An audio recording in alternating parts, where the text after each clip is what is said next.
மேச ராசி இந்த 2026 ஒரு ரெசல்யூஷன் எடுக்கணும், இந்த வாழ்க்கை இந்த வருஷம் ஃபுல்லும் எடுக்கணும், அது பிற்கால வாழ்க்கைக்கு வரைக்கும் வரணும் அப்படின்னா முதல்ல இந்த ராசி செய்ய வேண்டியது தன்னிடம் இருக்கின்ற சீக்ரெட், அதை கவனமாக கையாள வேண்டும். இந்த ராசி நட்பு ரீதியாக யதார்த்தமாக வெளியே சொல்லிடும்.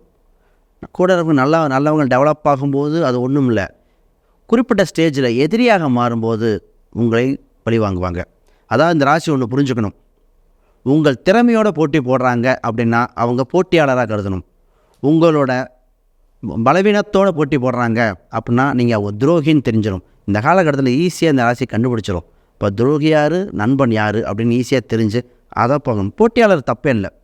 அதே இதில் இன்னொரு சூட்சம விஷயம் என்னென்னா, இந்த ராசி காலகட்டத்தில் இவங்களுக்கு வாய்ப்புகள் நிறைய வரும். அந்த வாய்ப்பை எதுன்னு செலக்ட் பண்ணி எடுக்க வேண்டிய காலகட்டமாக இருக்குது. இப்போ எல்லோரும் கூப்பிட்றாங்க, எல்லா இடத்துக்கும் போயிடக்கூடாது. 10ஓட 11 அத்தோட இது ஒன்று இந்த ராசி கிடையாது. எதிலும் முதலாக ரெண்டாவதாக அப்படி போகிற சூழ்நிலைகள் வந்திருக்கு. ஆக ஜெயிக்கின்ற காலகட்டம் வந்த சூழ்நிலையினால் சரியான சூழ்நிலையை பயன்படுத்தி ஒவ்வொரு ஸ்டெப்பாக போயிட்டே இருக்கும்போது ஜெயித்து கொண்டே இருக்கும். செல்வ சொத்து சம்மந்தப்பட்டதில் குபேர யோகம் பெறும் சூழ்நிலையும் வந்திருக்கு. அப்போ இந்த ராசி அதற்கெல்லாம் தயாராக இருக்க வேண்டிய காலகட்டம் இது.